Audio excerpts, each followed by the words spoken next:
அஸ்ஸலாமு அலைக்கும் வரஹ்மத்துல்லாஹி வபரகாத்துஹு. ஒரு சகோதரி கேட்குறாங்க, நான் வீட்டில் இருக்கிறோம், வீட்டில் ஃபேமிலியாக இருக்கும்பொழுது நான் புறம் பேசக்கூடாதுங்கிற விஷயத்தில் நான் உறுதியாக இருக்கிறேன்.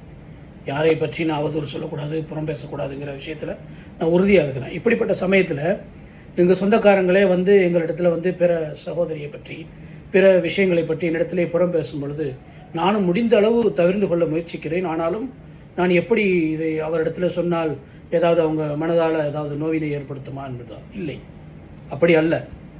நீங்கள் தெளிவாகவே சொல்லிவிட வேண்டும். நீங்கள் செய்வது குற்றம், நீங்கள் பேசுவது புறம். நீங்கள் என்னோடு பேசினால் நானும் அந்த புறம் பேசுவதற்குண்டான அந்த முசீபத்தை நான் பெற்றுவிடுவேன். ஆகவே நீங்கள் இதோடு நிறுத்திக் கொள்ளுங்கள், புறம் பேசாதீர்கள் என்ற விஷயத்தை அவரிடத்தில் பட்டவர்த்தமாக பகிரங்கமாக சொல்லிவிட வேண்டும். இப்படி ஒரு முறை நாம் சொன்னோமையானால், இப்படி ஒரே ஒரு முறை நாம் சொல்லுவோமையானால், பிறகு நாம் யாரை பற்றி நாம் புறம் பேச மாட்டோம், நாம் சரியாக இருந்து கொள்வோம். அவர்களும் நம்மிடத்தில் பிறகு புறம் பேச மாட்டார்கள். இந்த விஷயத்தை நாம் செய்ய தொடங்குவோம். அல்லாஹ் ரப்பல் ஆலமீன் யாரை பற்றியும் அவதூறுகளும் புறமும் பொய்யும் பேசாதவாறு நல் வாழ்க்கையை அல்லாஹ் ரப்பல் ஆலமீன் நாம் அனைவருக்கும் தந்தல்வானாக. அஸ்ஸலாமு அலைக்கும் வரஹ்மத்துல்லாஹி வபரகாத்துஹு.